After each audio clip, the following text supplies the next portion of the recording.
Hi ಎಲ್ರಿಗೂ ನಮಸ್ಕಾರ, welcome back to my channel. ನಾನು ಶ್ರುತಿ. ಎಲ್ಲರೂ ಹೇಗಿದ್ದೀರಾ? ಐ ಹೋಪ್ ಎಲ್ಲರೂ ಚೆನ್ನಾಗಿದ್ದೀರಾ ಅಂತ ಅನ್ಕೊತೀನಿ. ನಾನು ಕೂಡ ತುಂಬಾ ಚೆನ್ನಾಗಿದ್ದೀನಿ. ಇದು ಮಂಡೇ ವ್ಲಾಗ್ ಆಗಿರುತ್ತೆ. ಇವತ್ತಿನ ದಿನ ಏನೆಲ್ಲ ಆಗುತ್ತೆ ಅನ್ನೋದನ್ನು ನಾನು ಈ ಒಂದು ವ್ಲಾಗಲ್ಲಿ ನಿಮ್ಮ ಜೊತೆ ಶೇರ್ ಮಾಡ್ತೀನಿ. ವಿಡಿಯೋನ ಎಲ್ಲೂ ಸ್ಕಿಪ್ ಮಾಡ್ದೇನೆ ಕೊನೆ ತನಕ ನೋಡಿ. ಹಾಗೆ ಇನ್ನೂ ಯಾರೆಲ್ಲ ನನ್ನ ಚಾನಲ್ನ ಸಬ್ಸ್ಕ್ರೈಬ್ ಮಾಡ್ಕೊಂಡಿಲ್ಲ, ಪ್ಲೀಸ್ ಸಬ್ಸ್ಕ್ರೈಬ್ ಮಾಡ್ಕೊಳ್ಳಿ. ಹಾಗೆ ಈ ಒಂದು ವ್ಲಾಗ್ ಇಷ್ಟ ಆದರೆ ಪ್ಲೀಸ್ ಲೈಕ್, ಶೇರ್ ಆ್ಯಂಡ್ ನಿಮ್ಮ ಅನಿಸಿಕೆ ಅಭಿಪ್ರಾಯಗಳನ್ನ ನನಗೆ ಕಮೆಂಟ್ ಮೂಲಕ ತಿಳಿಸಿ. ಸೋಮವಾರ ಬೆಳಿಗ್ಗೆನೇ ಎದ್ದು ಫ್ರಿಡ್ಜ್ ಎಲ್ಲನೂ ಏನೇನು ಐಟಮ್ ಇದೆ ಎಲ್ಲನೂ ಕೂಡ ಖಾಲಿ ಮಾಡ್ತಾ ಇದ್ದೀವಿ. ನಾನು ಲಾಸ್ಟ್ ವ್ಲಾಗಲ್ಲೇ ಹೇಳಿದ್ದೆ, ಊರಿಗೆ ನಾವು ಫ್ರಿಡ್ಜ್ನ ಕೊಟ್ಟು ಕಳಿಸ್ತಾ ಇದ್ದೀವಿ ಅಂತ ಹೇಳಿಬಿಟ್ಟು ನೈಟೇ ಆಫ್ ಮಾಡಿದ್ವಿ. ಇವಾಗ ಎಲ್ಲನೂ ಅದರಲ್ಲಿ ಏನೇನು ಐಟಮ್ ಇತ್ತು ಎಲ್ಲನೂ ಕೂಡ ನೀಟಾಗಿ ಒಂದು ಕಡೆಯಿಂದ ಎತ್ತಿಟ್ಬಿಡೋಣ ಅಂತ ಹೇಳ್ತಾ ಇದ್ದೀನಿ. ಅವರೇನು 7:15 ಬರ್ತೀನಿ ಅಂತ ಹೇಳಿದರು ಬೆಳಗ್ಗೆನೆ. ನಾರ್ಮಲಿ ನಮ್ಮ ಕಡೆ ಎಲ್ಲ ತರಕಾರಿ ಹಾಕೊಂಡು ಬರ್ತಾರಲ್ವ, ಹಾಗಾಗಿ ಆ ಗಾಡಿಲೇ ಕೊಟ್ಟು ಕಳ್ಸೋಣ ಅಂತ ಅಂದ್ಕೊಂಡ್ವಿ. ಇವಾಗ ನಾವು ಇಲ್ಲಿಂದನೇ ಮಾಡಿಬಿಟ್ಟು ಏನಾದರೂ ಗಾಡಿನ ಕಳಿಸಿದ್ರೆ ಜಾಸ್ತಿ ಆಗುತ್ತೆ. ಇನ್ನು ನಮ್ಮ ಕಡೆನೇ ಬರ್ತಾ ಹೋಗ್ತಾ ಇರ್ತಾರಲ್ವ ತರಕಾರಿ ಗಾಡಿಯವರು, ಅವ್ರ ಗಾಡಿಲೇನೆ ಹಾಕ್ಬಿಟ್ಟು ಕಳ್ಸೋಣ ಅಂತ ಅಂದ್ಕೊಂಡ್ವಿ. ಹಂಗಾಗಿ ಅಪ್ಪ ಊರಿಗೆ ಹೋದ್ಮೇಲೆ ಅವ್ರಿಗೆ ಗೊತ್ತಿರೋರು ಯಾರಿಗೋ ಕಾಲ್ ಮಾಡಿ ಕೇಳಿದ್ರಂತೆ, ಆ ಕಡೆ ಬರ್ತೀವಿ ಅಂತ ಹೇಳ್ಬಿಟ್ಟು. ಅವರು ನೈಟು ತರಕಾರಿ ಎಲ್ಲ ಹಾಕ್ಕೊಂಡು ಬಂದು ಬೆಳಗ್ಗೆ ಹೋಗ್ತಾರಲ್ವ, ಅದಕ್ಕೆ ಹಾಕ್ಕೊಂಡು ಹೋಗ್ತೀವಿ ಅಂತ ಹೇಳಿದ್ರಂತೆ. ಅವರೇನೋ ಎಕ್ಸ್ಟ್ರಾ ಅದಕ್ಕೆ ಅಮೌಂಟ್ ಏನೋ ಕೇಳಿದ್ರಂತೆ. ನಾರ್ಮಲಿ ನಾವು ಬೇರೆ ಅದಕ್ಕೆ ಅಂತ ಸಪ್ರೇಟಾಗಿ ಗಾಡಿ ಮಾಡ್ತೀವಲ್ಲ, ಅಷ್ಟೊಂದು ಅಮೌಂಟ್ ಏನು ತೊಗೊಂಡಿಲ್ಲ ಇವರು, ಕಡಿಮೆ ಅಮೌಂಟೇನೆ ತೊಗೊಂಡಿರೋದು. ಸರಿ ಕೊಟ್ಟು ಕಳಿಸೋಣ ಅಂತ ಅಂದ್ಬಿಟ್ಟು ಎಲ್ಲನೂ ಎತ್ತಿಡ್ತಾ ಇದ್ದೀನಿ. ಅಪ್ಪ ಬಂದಿದ್ರಲ್ಲ ಆವಾಗಲೇ ಹೇಳಿದ್ವಿ, ಇವಾಗಲೇ ತೊಗೊಂಡು ಹೋಗ್ಬಿಡಿ, ನೀವು ಹೆಂಗಿದ್ರು ಹೋಗ್ತಿದ್ದೀರಲ್ಲ ಅಂತ. ಬಟ್ ಯಾವುದೂ ಗಾಡಿ ಸಿಗಲಿಲ್ಲ ಆ ಟೈಮಿಗೆ. ಹಂಗಾಗಿ ನಾವು ಕೂಡ ಯಾವುದು ಫ್ರಿಡ್ಜನ್ನು ತೊಗೊಂಡಿರ್ಲಿಲ್ವಲ್ಲ, ಹಂಗಾಗಿ ಯಾವುದಾದ್ರೂ ಗಾಡಿ ಬಂದರೆ ಅದರಲ್ಲಿ ಹಾಕ್ಬಿಟ್ಟು ಕಳಿಸ್ತೀನಿ ಅಂತ ಅಂದ್ಬಿಟ್ಟು ಹೇಳಿದ್ವಿ. ಹಂಗೆ ಅಪ್ಪ ಹೋದರು.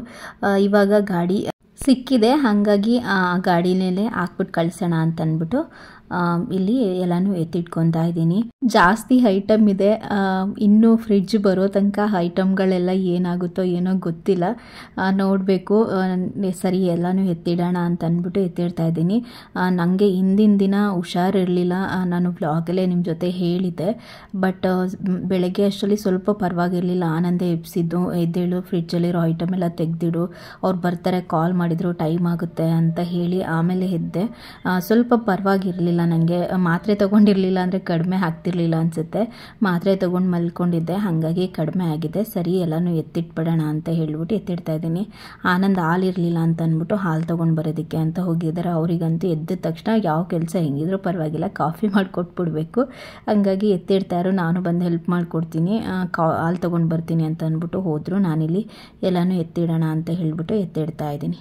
ಇನ್ನು ನಾನು ತಿಂಡಿಗೂ ಏನೂ ರೆಡಿ ಮಾಡಿಲ್ಲ, ತಿಂಡಿಗೂ ರೆಡಿ ಮಾಡಬೇಕು. ಆನಂದ್ ಕೂಡ ಬೇಗ ಹೋಗ್ತೀನಿ ಅಂತ ಹೇಳ್ತಾ ಇದ್ರು, ಅದಕ್ಕೆ ತಿಂಡಿನೂ ಕೂಡ ಮಾಡಬೇಕು. ಬೇಗ ಬೇಗ ಎಲ್ಲನೂ ಎತ್ತಿಡ್ತಾ ಇದ್ದೀನಿ.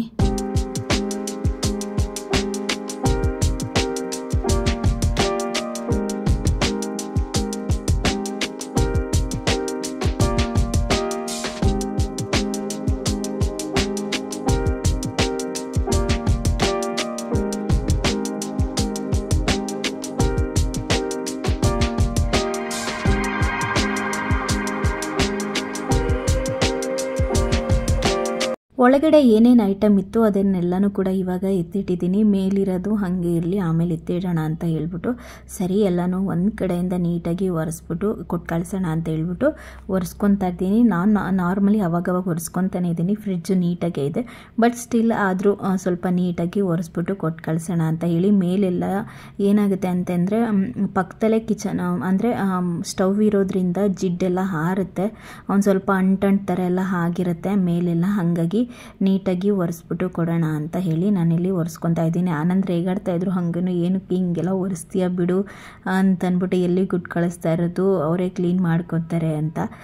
ಬಟ್ ನನಗೆ ನೀಟಾಗಿ ಕೊಟ್ಟು ಕಳಿಸ್ಬೇಕು ಅನ್ನೋ ಒಂದು ಇದರಿಂದ ಅದಕ್ಕೆ ಕ್ಲೀನ್ ಮಾಡೋಣ ಅಂತ ಹೇಳ್ಬಿಟ್ಟು ಮಾಡ್ಕೊತಾ ಇದ್ದೀನಿ. ಈ ಫ್ರಿಡ್ಜ್ ಕೂಡ ಅಷ್ಟೇ, ಏನೂ ಆಗಿರಲಿಲ್ಲ, ಚೆನ್ನಾಗಿತ್ತು. ಬಟ್ ಊರಿಗೆ ಬೇಕು ಅಂತ ಹೇಳ್ತಾ ಇದ್ರಲ್ವ, ಹಾಗಾಗಿ ಊರಿಗಾದರೆ ಸಿಂಗಲ್ ಡೋರು ಸಾಕು, ನಮ್ಮ ಅಪ್ಪ ಅಮ್ಮ ಇಬ್ಬರೇ ಅಲ್ವಾ ಇರೋದು, ಹಂಗಾಗಿ ಸಾಕಾಗುತ್ತೆ ಅಂತ ಹೇಳ್ಬಿಟ್ಟು ಇದನ್ನೇ ಕೊಟ್ಟು ಕಳಿಸೋಣ ಅಂತೇಳಿ ಕೊಟ್ಟು ಕಳಿಸ್ತಾ ಇರೋದು. ಇದನ್ನು ಆನಂದ್ ಮದುವೆಗಿಂತ ಮುಂಚೆನೇ ತೊಗೊಂಡಿದ್ದು. ಆಲ್ಮೋಸ್ಟ್ ಎಲ್ಲ ಐಟಮ್ಗಳನ್ನೂ ಅಷ್ಟೇ ಆನಂದ್ ಮದುವೆಗಿಂತ ಮುಂಚೆನೇ ತೊಗೊಂಡಿದ್ದು. ಟಿ ವಿ ಆಗಿರ್ಬೋದು, ಇದು ಫ್ರಿಡ್ಜ್ ಆಗಿರ್ಬೋದು, ಪ್ರತಿಯೊಂದು ಮನೆಗೆ ಏನೇನು ಬೇಕು, ಒಂದು ಸಂಸಾರ ನಿಭಾಯಿಸೋದಕ್ಕೆ ಏನೇನು ಐಟಮ್ಗಳು ಬೇಕು ಎಲ್ಲನೂ ಅಷ್ಟೇ ಮೊದಲೇ ತೊಗೊಂಡಿದ್ರು. ಜೊತೆಗೆ ನಮ್ಮ ಮದುವೆ ಆದಮೇಲೆ ನಾವು ಬರೀ ಒಂದು 10,000 ರೂಪಾಯಿಗೆ ಅಷ್ಟೇ ನಾವು ಮನೆಗೆ ಎಕ್ಸ್ಟ್ರಾ ಐಟಮ್ಗಳೆಲ್ಲ ತೊಗೊಂಡಿದ್ದು. ಅದ್ರ ಜೊತೆಗೆ ನಮ್ಮಮ್ಮನೂ ಕೂಡ ಒಂದಷ್ಟು ಐಟಮ್ಗಳನ್ನೆಲ್ಲ ಕೊಟ್ಟಿದ್ರು. ಈ ಥರ ಅವರು ಮನೆಗೆ ಏನೇನು ಬೇಕು ಒಂದು ಸಂಸಾರ ನಿಭಾಯಿಸೋದಕ್ಕೆ ಅದನ್ನೆಲ್ಲನೂ ಕೂಡ ಮದುವೆಗಿಂತ ಮುಂಚೆನೇ ನೀಟಾಗಿ ಸೆಟ್ ಮಾಡ್ಕೊಂಡಿದ್ರು. ಪಾತ್ರೆಗಳಿಂದ ಹಿಡಿದು ಎಲ್ಲನೂ ಪ್ರತಿಯೊಂದೂ ಅಷ್ಟೇನೆ. ಸೊ ಹಂಗಾಗಿ ನಮಗೆ ಮದುವೆ ಆದಮೇಲೆ ಅಷ್ಟೊಂದೇನು ಕಷ್ಟ ಅಂತ ಅನ್ನಿಸ್ಲಿಲ್ಲ ಕಿಚನ್ ಎಲ್ಲನೂ ಸೆಟ್ ಮಾಡ್ಕೊಳ್ಳೋದಕ್ಕೆ. ಯಾಕೆಂದರೆ ಆಲ್ಮೋಸ್ಟ್ ಎಲ್ಲ ಐಟಮ್ ಇತ್ತಲ್ವ, ಹಂಗಾಗಿ ಇಲ್ಲಿ ನಾನು ಎಲ್ಲನೂ ಒರೆಸ್ಕೊತಾ ಇದ್ದೀನಿ. ಅಷ್ಟರಲ್ಲಿ ಆನಂದ್ ಕೂಡ ಬಂದು ಮೇಲಿತ್ತಲ್ಲ ಅದನ್ನೆಲ್ಲನೂ ಕೂಡ ನೀಟಾಗಿ ಎಲ್ಲನೂ ಎತ್ತಿಡ್ತಾ ಇದ್ದಾರೆ. ನೋಡಿ ಎಷ್ಟು ಮೆಸ್ಸಿ ಆಗಿದೆ ಕಿಚನ್ ಅಂತೂ. ನನಗಂತೂ ಈ ಥರ ಇದ್ದರೆ ಇಷ್ಟನೇ ಆಗಲ್ಲ, ನೀಟಾಗಿರಬೇಕು ಕಿಚನ್ನು. ನಂಗೆ ಕಿಚನ್ ಒಳಗಡೆ ಬರೋದಕ್ಕೆ ಇಷ್ಟ ಆಗ್ತಾ ಇರಲಿಲ್ಲ.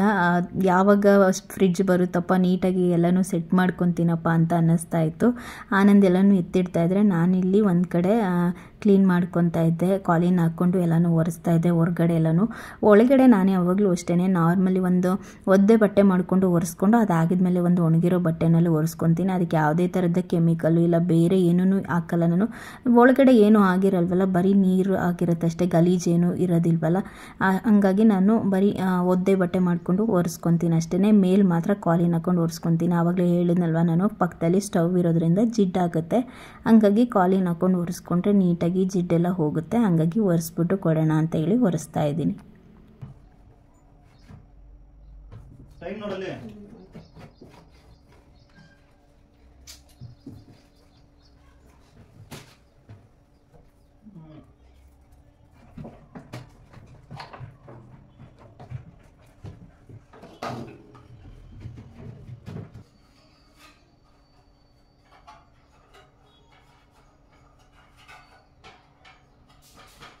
ನಾನು ಒರೆಸ್ತಾ ಇದ್ದರೆ ಆನಂದ್ ಕಾಲಿನೇ ಬಿಟ್ಟರೆ ಇವಳು ಇನ್ನೂ ಒರೆಸ್ತಾನೆ ಇರ್ತಾಳೆ. ನೀಟಾಗೆ ಇದು ಬಿಡು ಏನೂ ಆಗಿಲ್ಲ ಅಂತಂದ್ಬಿಟ್ಟು ಆಲ್ಮೋಸ್ಟ್ ಎಲ್ಲನೂ ನೀಟಾಗಿ ಕ್ಲೀನ್ ಮಾಡಿದ್ದೆ. ಅದಾಗಿದ್ಮೇಲೆ ನಾನಿಲ್ಲಿ ಸಿಂಪಲಾಗಿ ಬೇಗ ಆಗೋ ಥರ ಪಲಾವ್ ಮಾಡಿಬಿಡೋಣ ಅಂತ ಹೇಳಿ ರೆಡಿ ಮಾಡ್ಕೊತಾ ಇದ್ದೀನಿ. ಅಷ್ಟರಲ್ಲಿ ಆನಂದ್ ಇದನ್ನು ಹೊರಗಡೆ ತೊಗೊಂಡು ಬಂದು, ಮುಂದೆ ನಾವು ಎಷ್ಟೇ ಕ್ಲೀನ್ ಮಾಡ್ಕೊಂಡ್ರೂ ಹಿಂದೆಗಡೆ ಗೋಡೆಗೆ ಒರಗಿಸಿ ನಿಲ್ಲಿಸಿರ್ತೀವಲ್ವ, ಹಂಗಾಗಿ ಗ್ಯಾಪ್ ಇಟ್ಟೇ ನಿಲ್ಲಿಸಿರ್ತೀವಿ. ಬಟ್ ನೀಟಾಗಿ ಕ್ಲೀನ್ ಮಾಡ್ಕೊಳ್ಳೋಕ್ಕಾಗಲ್ವಲ್ಲ, ಸ್ವಲ್ಪ ಧೂಳೆಲ್ಲ ಆಗಿತ್ತು. ಹಾಗಾಗಿ ಆನಂದ್ ಹೊರಗಡೆ ತೊಗೊಂಡು ಬಂದು ಆ ಧೂಳೆಲ್ಲನೂ ಕೂಡ ತೆಗಿತಾ ಇದ್ರು. ಅಷ್ಟರಲ್ಲಿ ನಾನು ಕಾಫಿ ಮಾಡಿ ಕೊಟ್ಟೆ. ಹಾಗೆ ಪಲಾವ್ಗೂ ಕೂಡ ರೆಡಿ ಮಾಡ್ಕೊಬಿಡೋಣ ಅಂತ ಹೇಳಿ ಮಾಡ್ತಾ ಇದ್ದೀನಿ. ರುಬ್ಬಾಕೇನು ಮಾಡ್ತಾ ಇಲ್ಲ, ಹಂಗೆ ಆಗುತ್ತೆ ಬೇಗ ಮಾಡಿಕೊಂಡ್ರೆ ಅಂತ ಹೇಳಿ ಹಂಗೆ ಮಾಡ್ತಾ ಇದ್ದೀನಿ. ಮೊದಲೇ ಬಿಸಿನೀರು ಕೂಡ ಪಕ್ಕದಲ್ಲೇ ಇಟ್ಕೊಂಡಿದ್ದೆ. ಸ್ವಲ್ಪ ಕೈ ಕೂಡ ಸುಡ್ತು ನನಗೆ. ಲೋಟದಲ್ಲಿ ಅಳತೆ ಮಾಡಿ ಹಾಕೊತಾ ಇದ್ನಲ್ಲ ಬಿಸಿ ನೀರನ್ನ, ಸ್ವಲ್ಪ ಕೈ ಸುಡ್ತು. ರುಬ್ಬಾಕೇನು ಮಾಡಿರಲಿಲ್ಲ, ಹಾಗೆ ಮಾಡಿದ್ದೆ. ಚೆನ್ನಾಗಾಗಿತ್ತು. ನಾನು ಅದನ್ನೇ ಅನ್ಕೊತೀನಿ, ನಾನು ಯಾವಾಗಲಾದ್ರೂ ಅಷ್ಟೇ ಟೈಮ್ ತೊಗೊಂಡು ಇಂಟ್ರೆಸ್ಟಿಂದ ಇಷ್ಟಪಟ್ಟು ಮಾಡಿದಾಗ ಪಲಾವ್ ಅಷ್ಟು ಚೆನ್ನಾಗಿ ಬರಲ್ಲ. ಈ ಥರ ಟೈಮ್ ಆಗಿಬಿಟ್ಟಿದೆ, ಬೇಗ ಆಗೋ ಥರ ಏನಾದರೂ ಮಾಡಬೇಕು ಅನ್ನೋ ದಿನ ಮಾತ್ರ ಪಲಾವ್ ಎಷ್ಟು ಚೆನ್ನಾಗಿರುತ್ತೆ ಅಂತಂದರೆ ತುಂಬ ಸಲ ನನಗೆ ಈ ಥರ ಎಕ್ಸ್ಪೀರಿಯನ್ಸ್ ಆಗಿದೆ. ನಾನು ಬೇಕು ಚೆನ್ನಾಗಾಗಲಿ ಅನ್ನೋ ದಿನ ಅಷ್ಟೊಂದು ನೀಟಾಗಿ ಆಗಲ್ಲ. ಅಷ್ಟರಲ್ಲಿ ಅವರು ಕೂಡ ಬಂದರು. ಅವ್ರು ಬರೋಷ್ಟರಲ್ಲಿ ಆಲ್ಮೋಸ್ಟ್ 8:30 ಆಗಿತ್ತು. ಆನಂದ್ಗೂ ಕೂಡ ಆಫೀಸಿಗೆ ಹೋಗೋದು ಲೇಟ್ ಆಯಿತು. ಹಂಗಾಗಿ ಬಂದ ತಕ್ಷಣವೇ ಅವರಿಲ್ಲಿ ಫ್ರಿಡ್ಜ್ನ ಹಾಕ್ಕೊಂಡು ಹೋಗೋದಕ್ಕೆ ಅಂತ ಅಂದ್ಬಿಟ್ಟು ಹಾಕ್ಕೊತಾ ಇದ್ದಾರೆ ನೀಟಾಗಿ. ಅದು ಹಲ್ಗಾಡದೆ ಇರೋ ಥರ, ಏನೋ ಡ್ಯಾಮೇಜ್ ಆಗದೆ ಇರೋ ಥರ ನೀಟಾಗಿ ಚೀಲ ಎಲ್ಲನೂ ಇಟ್ಬಿಟ್ಟು ಅದ್ರ ಮೇಲೆ ಹಗ್ಗ ಎಲ್ಲನೂ ಕಟ್ಟಿ ರೆಡಿ ಮಾಡಿಕೊಂಡು ಇಟ್ಕೊಂಡಿದ್ದಾರೆ. ಹಾಗೆ ನಮ್ಮೂರ ಕಡೆಯವರೆಲ್ವ ಬಂದಿದ್ದು, ನಮಗೆ ಗೊತ್ತಿರೋರೇ ಆಗಿರೋದ್ರಿಂದ ಕಾಫಿ ಮಾಡಿಕೊಡೋಣ ಅಂತ ಹೇಳ್ಬಿಟ್ಟು ಕಾಫಿಗೂ ಕೂಡ ಇಟ್ಟಿದ್ದೀನಿ. ಅವರು ಒಳಗಡೆಯಲ್ಲಿ ದಾರ ಎಲ್ಲ ಕಟ್ತಾಯಿದ್ರು ಗಾಡಿಗೆ. ಅಷ್ಟರಲ್ಲಿ ನಾನಿಲ್ಲಿ ಆನಂದ್ಗೆ ಬಾಕ್ಸ್ ಕೂಡ ಪ್ಯಾಕ್ ಮಾಡಿ ಕೊಟ್ಬಿಡೋಣ, ಅವ್ರಿಗೆ ಒಟ್ಟಿಗೆ ಹೋಗಲಿ ಅಂತ ಹೇಳ್ಬಿಟ್ಟು ಬಾಕ್ಸ್ ಎಲ್ಲನೂ ಪ್ಯಾಕ್ ಮಾಡಿ ಕೊಟ್ಟೆ. ಇನ್ನು ಅವರು ಹೋಗಿದ ತಕ್ಷಣವೇ ಆನಂದ್ ಕೂಡ ಆಫೀಸಿಗೆ ಹೊರಟರು. ಹಾಗೆ ಯಕ್ಷಿತ್ಗೂ ಕೂಡ ಟೈಮ್ ಆಗಿದ್ದರಿಂದ ಅವನನ್ನು ಕೂಡ ಸ್ಕೂಲಿಗೆ ಕಳಿಸೋದಕ್ಕೆ ರೆಡಿ ಮಾಡಿದೆ. ನೋಡಿ ಏನಪ್ಪ ಯಕ್ಷಿತ್ನ ಸ್ಕೂಲಿಗೆ ಕರ್ಕೊಂಡೋಗಿ ಬಿಟ್ಟು ಬಂದೆ. ನಾನು ಕೂಡ ಇವಾಗ ಬ್ರೇಕ್ಫಾಸ್ಟ್ನ ಮುಗಿಸ್ಕೊಂಡೆ. ಫ್ರಿಡ್ಜ್ ತೊಗೊಂಡು ಹೋದರು, ನೋಡಿದ್ರಲ್ಲ ನೀವು ಆವಾಗಲೇ. ಇವಾಗ ಒಂದು ಕಡೆಯಿಂದ ಮನೆಯೆಲ್ಲನೂ ಕ್ಲೀನ್ ಮಾಡಬೇಕು. ಸೊ ರಾತ್ರಿ ಅಂತೂ ನನಗೆ ಯಾಕೋ ಒಂಥರ ಆಗ್ತಾಯಿತ್ತು, ಹುಷಾರಿರಲಿಲ್ಲ ಇವೆಲ್ಲ. ಹಾಗಾಗಿ ಈ ಥರ ಹಾಲನ್ನ ಕಾಯಿಸಿ ಇಟ್ಕೊಂಡಿದ್ದೀನಿ. ಹಾಗೆ ಇಟ್ಟರೆ ಹುಡ್ದೋಗ್ಬಿಡುತ್ತೆ ಅಂದ್ಬಿಟ್ಟು ಅದೇ ರೀತಿಯಾಗಿ ಎಲ್ಲನೂ ಹೆಂಗೆ ಇಟ್ಟಿದ್ದೀನಿ ನೋಡಿ. ಸೊ ಎಷ್ಟೊತ್ತಿಗೆ ಎಲ್ಲನೂ ಫಿಲ್ ಮಾಡ್ತೀನಪ್ಪ ಅಂತ ಅನ್ನಿಸ್ತಾ ಇದೆ. ಈ ಥರ ಇದ್ರಂತೂ ಒಂಥರ ಬೇಜಾರಾಗ್ತಾ ಇರುತ್ತೆ. ನೀಟಾಗಿದ್ರೇ ಚೆಂದ ಅಲ್ವಾ ಮನೆ. ಸೊ ಗೊತ್ತಿಲ್ಲ ಎಷ್ಟೊತ್ತಿಗೆ ಡೆಲಿವರಿ ಕೊಡ್ತಾರೆ ಅಂತ, ನೋಡಬೇಕು. ಹಾಗೆ ಅವ್ರು ಬಂದಿದ್ರಲ್ಲ ಫ್ರಿಡ್ಜ್ ಹಾಕ್ಕೊಂಡು ಹೋಗೋದಕ್ಕೆ ಅಂತ, ಅವರಿಗೆ ಕಾಫಿ ಮಾಡಿದೆ, ಸ್ವಲ್ಪನೇ ಕುಡ್ದಿದ್ದು ಅವರು. ಕಾಫಿಗೆ ಇಟ್ಟಿದ್ದೀನಿ, ಕಾಫಿ ಕೊಟ್ಬಿಟ್ಟು ಆಮೇಲೆ ಮನೆಯೆಲ್ಲನೂ ಒಂದು ಕಡೆಯಿಂದ ನೀಟಾಗಿ ಕ್ಲೀನ್ ಮಾಡ್ಕೊಬಿಡ್ತೀನಿ. ಯಾಕೋ ಇವತ್ತು ನನಗೆ ಆಗ್ತಾಯಿಲ್ಲ. ನಿನ್ನೆ ತಲೆ ಸ್ನಾನ ಮಾಡಿದ್ಮೇಲೆ ಯಾಕೋ ಒಂಥರ ಹಿಂಸೆ ಅನ್ನಿಸ್ತಾ ಇತ್ತು ನನಗೆ. ಅದಕ್ಕೆ ಇವತ್ತು ತಲೆ ಸ್ನಾನನೂ ಮಾಡಲ್ಲ, ಪೂಜೆನೂ ಏನು ಮಾಡೋಕ್ಕೆ ಹೋಗೋದಿಲ್ಲ. ಹಂಗೆ ಮನೆ ಕ್ಲೀನ್ ಮಾಡ್ಕೊತೀನಿ ಅಷ್ಟೇ. ಗುರುವಾರ ಬೇಕು ಅಂದರೆ ಮಾಡ್ಕೊತೀನಿ. ಮತ್ತು ವ್ಲಾಗ್ನ ಆಮೇಲೆ ಕಂಟಿನ್ಯೂ ಮಾಡ್ತೀನಿ. ನನಗೆ ಮತ್ತೆ ವ್ಲಾಗ್ನ ಕಂಟಿನ್ಯೂ ಮಾಡೋದಕ್ಕೆ ಆಗಲಿಲ್ಲ. ಸುಮಾರು ಮಧ್ಯಾಹ್ನ ಆಗಿತ್ತು ಅನಿಸುತ್ತೆ. ಆವಾಗ ಫ್ರಿಡ್ಜ್ನ ಡೆಲಿವರಿ ಕೊಡೋದಕ್ಕೆ ಅಂತ ಬಂದರು. ಅಷ್ಟರಲ್ಲಿ ಒಂದು ಕಡೆ ಯಕ್ಷಿತ್ ಕೂಡ ಮಲಗಿದ್ದ. ಬೆಲ್ ಮಾಡಿದ ತಕ್ಷಣ ಅವನು ಕೂಡ ಎದ್ಬಿಟ್ಟ. ನಾನು ಕೂಡ ಮನೆಯೆಲ್ಲನೂ ಕ್ಲೀನ್ ಮಾಡಿ ಅಷ್ಟರಲ್ಲಿ ನಾನು ಫ್ರೆಶ್ ಅಪ್ ಆಗಿ ಯಕ್ಷಿತ್ನ ಸ್ಕೂಲಿಂದ ಕರ್ಕೊಂಡು ಬಂದು ಅವನಿಗೆ ಊಟ ಮಾಡಿಸಿ ಮಲಗಿಸಿದ್ದೆ. 3:30 ಆಗಿತ್ತು ಅನಿಸುತ್ತೆ. ಆ ಟೈಮಿಗೆ ಬಂದರು ಅವರು. ನಾನಂತೂ ಆನಂದ್ಗೆ ಅದೆಷ್ಟು ಸರಿ ಕಾಲ್ ಮಾಡಿ ಕೇಳಿದ್ದೀನೋ ಗೊತ್ತಿಲ್ಲ, ಬಂದಿಲ್ಲ ಇನ್ನೂ, ಕೇಳಿ ಐಟಮ್ಗಳೆಲ್ಲ ಹಾಗೆ ಇಟ್ಟಿದ್ದೀನಿ ಅಂತ. ಸೊ ಫೈನಲಿ ಫ್ರಿಡ್ಜ್ ಬಂತು. ಇವಾಗ ಟೈಮ್ 3:30. ಇವಾಗ ತಂದುಕೊಟ್ಟಿದ್ದಾರೆ. ಬಟ್ ಇದನ್ನು ಇನ್ಸ್ಟಾಲ್ ಮಾಡೋದಕ್ಕೇ ಬೇರೆಯವ್ರು ಬರ್ತಾರಂತೆ. ಅವ್ರು ಎಷ್ಟೊತ್ತಿಗೆ ಬರ್ತಾರೋ ಗೊತ್ತಿಲ್ಲ, ನೋಡಬೇಕು ಎಷ್ಟೊತ್ತಿಗೆ ಬರ್ತಾರೆ ಅಂತ. ಐಟಮ್ ಎಲ್ಲ ಇನ್ನೂ ಹಾಗೆ ಇಟ್ಟಿದ್ದೀನಿ, ಏನಾಗಿರುತ್ತೋ ಏನೋ ಗೊತ್ತಿಲ್ಲ. ನಾನು ಬಟ್ಟೆ ಫೋಲ್ಡ್ ಮಾಡಿದ್ದಿತ್ತು, ಸ್ವಲ್ಪ ಮಾಡ್ಕೊತಾ ಇದ್ದೆ. ಅಷ್ಟರಲ್ಲಿ ಇವನು ಎದ್ಬಿಟ್ಟ, ಬಟ್ಟೆನೂ ಇನ್ನೂ ಮಡಿಸಾಗಿಲ್ಲ. ನೋಡೋಣ ಎಷ್ಟೊತ್ತಿಗೆ ಬರ್ತಾರೆ ಅವರು ಅಂತ. ನಾವು ತೊಗೊಂಡಿರೋ ಫ್ರಿಡ್ಜ್ ಬಂದು ಗೋದ್ರೇಜು. ಲಾಸ್ಟ್ ಟೈಮು ಕೂಡ ನಮ್ಮ ಮನೇಲಿ ಇದ್ದಿದ್ದು ಗೋದ್ರೇಜೇ. ಆ್ಯಕ್ಚುಲಿ ನಾನು ಬೇಡ ಅಂತಲೇ ಇದ್ದೆ. ಇನ್ನು ಯಕ್ಷಿತ್ ಅವಾಗ ತಾನೇ ಎದ್ದಿದ್ನೆಲ್ಲ ಹಣ್ಣು ಕಟ್ ಮಾಡಿಕೊಡೋಣ, ಸುಮ್ಮನೆ ಆಗ್ತಾನೆ ಅಂತ ಹೇಳಿ ನಾನಿಲ್ಲಿ ಹಣ್ಣು ಕಟ್ ಮಾಡ್ತಾಯಿದ್ದೀನಿ. ಅವನಿಗೆ ಹಣ್ಣು ಕಟ್ ಮಾಡಿ ಕೊಟ್ಬಿಟ್ಟು ಅವ್ನ ಪಾಡಿಗೆ ಅವ್ನು ಆಟಾಡ್ತಾ ಇದ್ದ. ಟಿ ವಿ ಹಾಕ್ಕೊಟ್ಟಿದ್ದೆ, ನೋಡ್ತಾ ಇದ್ದೆ. ನಾನು ಬಟ್ಟೆಗಳನ್ನೆಲ್ಲ ಮಡ್ಚ್ಕೊಬಿಡೋಣ ಅಂತ ಮಡ್ಚ್ಕೊತಾ ಇದ್ದೀನಿ. ಇನ್ನು ನಾನು ಆವಾಗಲೇ ಹೇಳಿದ್ನಲ್ಲ, ನಾನು ಆ ಗೋದ್ರೇಜ್ ಫ್ರಿಡ್ಜ್ ಬೇಡ ಅಂತ ಅಂದ್ಕೊಂಡಿದ್ದೆ ಅಂತ. ಹೌದು, ಫಸ್ಟ್ ಇದ್ದಿದ್ದು ಕೂಡ ಗೋದ್ರೇಜ್ ಫ್ರಿಡ್ಜೇ ಆಗಿದ್ದರಿಂದ ನನಗೇನೋ ಅದರಲ್ಲಿ ಅಷ್ಟು ಇಷ್ಟ ಆಗಲಿಲ್ಲ. ಮತ್ತು ನಮ್ಮ ಮನೇಲಿ ಇದ್ದಿದ್ದು ಫ್ರಿಡ್ಜ್ ಅಂತೂ ತುಂಬ ಅಂದರೆ ತುಂಬಾ ಸೌಂಡ್ ಬರ್ತಿತ್ತು. ನಾನು ಬಿಲ್ಕುಲ್ ಬೇಡವೇ ಬೇಡ, ಇದು ಬೇರೆದ್ರಲ್ಲಿ ನೋಡೋಣ ಅಂತ ಅಂದ್ಕೊತಾ ಇದ್ದೆ. ಇದನ್ನೇ ಯಾಕೆ ಪರ್ಟಿಕ್ಯುಲರಾಗಿ ತೊಗೊಂಡೆ ಅಂತಂದರೆ ಇದರಲ್ಲಿ ಸ್ಟೋರೇಜ್ ಚೆನ್ನಾಗಿದೆ, ಮತ್ತು ಏನು ಬೇಕಾದ್ರೂ ಇಟ್ಕೋಬೋದು. ಬೇರೆದ್ರಲ್ಲಿ ನಾವು ಇನ್ನೂ ಜಾಸ್ತಿ ಇದರಲ್ಲಿ ನೋಡೋಕೆ ಹೋಗ್ತೀವಿ ಅಂತಂದರೆ ಸ್ಟೋರೇಜ್ ಕಡಿಮೆ ಇರುತ್ತೆ ಅಂತ ಹೇಳಿಬಿಟ್ಟು ನಾನು ಫೈನಲಾಗಿ ಇದನ್ನೇ ತೊಗೊಂಡೆ. ಹಾಗೆ ಇದು ಅಮೌಂಟ್ ಎಷ್ಟು, ಹಾಗೆ ಏನೇನೆಲ್ಲ ಇದೆ ಇದರಲ್ಲಿ ಅನ್ನೋದನ್ನು ತೋರಿಸ್ತೀನಿ ನಾನು ನಿಮಗೆ. ನಾನು ಬಟ್ಟೆ ಎಲ್ಲನೂ ಫೋಲ್ಡ್ ಎತ್ತಿಡೋ ಅಷ್ಟರಲ್ಲಿ ಅವರು ಕೂಡ ಬಂದರು ಇನ್ಸ್ಟಾಲ್ ಮಾಡೋಕ್ಕೆ ಅಂತ ಹೇಳ್ಬಿಟ್ಟು. ಅವರು ಬಾಕ್ಸನ್ನು ಅನ್ಬಾಕ್ಸ್ ಮಾಡಬೇಕಾದ್ರೆ ಅದು ಮೇಲಿಂದ ಓಪನ್ ಆಗಲಿಲ್ಲ. ತುಂಬ ಉದ್ದ ಇದೆಯಲ್ಲ ಫ್ರಿಡ್ಜು, ಹಾಗಾಗಿ ಸರಿ ಅಂತ ಹೇಳ್ಬಿಟ್ಟು ಆಮೇಲೆ ನೈಫ್ ಇಸ್ಕೊಂಡು ಸೈಡಲ್ಲಿ ಕಟ್ ಮಾಡಿಬಿಟ್ಟು ಆಮೇಲೆ ಓಪನ್ ಮಾಡಿದ್ರು. ನಾನು ಬಾಕ್ಸ್ ಸಮೇತ ಹಾಗೆ ತೆಗೀರಿ ಅಂತಲೇ ಹೇಳಿದೆ, ಬಟ್ ಅವರು ಫಸ್ಟು ಟ್ರೈ ಮಾಡದೆ ಆಗಲಿಲ್ವಲ್ಲ, ಅದಕ್ಕೆ ಈ ಥರ ತೆಗಿತಾ ಇದ್ದೀನಿ. ಇನ್ ಕೇಸ್ ನೀವೇನಾದ್ರೂ ಎಲ್ಲಾದರೂ ಬೇರೆ ಕಡೆ ಶಿಫ್ಟ್ ಮಾಡ್ಕೊತೀವಿ ಅಂತಂದ್ರೂ ಇಟ್ಕೊಂಡು ಬೇಕು ಅಂದರೆ ಸೈಡಲ್ಲಿ ಟೇಪ್ ಹಾಕ್ಕೊಂಡು ಎತ್ಕೊಂಡು ಹೋಗ್ಬೋದು ಅಂತಂದರು. ನಾನು ಸರಿ ಇನ್ನೇನು ಆಗಲಿಲ್ಲ ಅಂದರೆ ಏನು ಮಾಡೋಕ್ಕಾಗುತ್ತೆ ಅಂತ ಹೇಳ್ಬಿಟ್ಟು ಈ ಥರ ಕಟ್ ಮಾಡಿದ್ರು, ಸೈಡಲ್ಲಿ ಕಟ್ ಮಾಡಿಬಿಟ್ಟು ತೆಗೆದ್ರು. ಸೊ ಫೈನಲಿ ಫ್ರಿಡ್ಜ್ನ ಅನ್ಬಾಕ್ಸ್ ಮಾಡಿದ್ರು. ಈ ಥರ ಇದೆ ಫ್ರಿಡ್ಜು. ಫ್ರಂಟಲ್ಲಿ ತೋರಿಸ್ತೀನಿ ನಾನು ನಿಮಗೆ ಯಾವ ಥರ ಇದೆ ಅಂತ ಹೇಳ್ಬಿಟ್ಟು. ಈ ಫ್ರಿಡ್ಜ್ ಬಂದು ಗ್ಲಾಸ್ ಫಿನಿಶಿಂಗ್ ಇದೆ. ಹಾಗೆ ನಾರ್ಮಲಿ ಎಲ್ಲ ಫ್ರಿಡ್ಜ್ಗಳು ಅಷ್ಟೇ ಬಾಕ್ಸ್ ಟೈಪಲ್ಲಿ ಬರುತ್ತೆ. ಇದು ಟ್ರಯಾಂಗಲ್ ಶೇಪಲ್ಲಿದೆ, ನೋಡ್ತಾ ಇರ್ಬೋದು ನೀವು. ಬಾಕ್ಸ್ ಟೈಪ್ ಇಲ್ಲ, ಇದು ಟ್ರಯಾಂಗಲ್ ಶೇಪಲ್ಲಿ ಇರೋದು. ಈ ಥರ ಇದೆ ಒಳಗಡೆ ಎಲ್ಲ. ನಾನು ಯಾಕೆ ಆಮೇಲೆ ಇದೇ ಇರಲಿ ಅಂತ ಒಪ್ಕೊಂಡೆ ಅಂತಂದರೆ ಸ್ಟೋರೇಜ್ ಚೆನ್ನಾಗಿದೆ, ಮತ್ತು ಮೊದಲಿಗಿಂತ ಇವಾಗೆಲ್ಲ ತುಂಬ ಫೀಚರ್ಸ್ಗಳಿದೆ ಇದರಲ್ಲಿ, ಏನು ತೊಂದರೆ ಇಲ್ಲ ತಗೊಳ್ಳಿ ಅಂತ ಹೇಳಿದರು. ಹಾಗಾಗಿ ಇದೇ ಇರಲಿ ಅಂತ ತಗೊಂಡಿದ್ದು ನಾನು. ಅವರು ನೀಟಾಗಿ ಒಂದೊಂದನ್ನೇ ಎಕ್ಸ್ಪ್ಲೈನ್ ಮಾಡಿ ಹೇಳ್ತಾಯಿದ್ರು.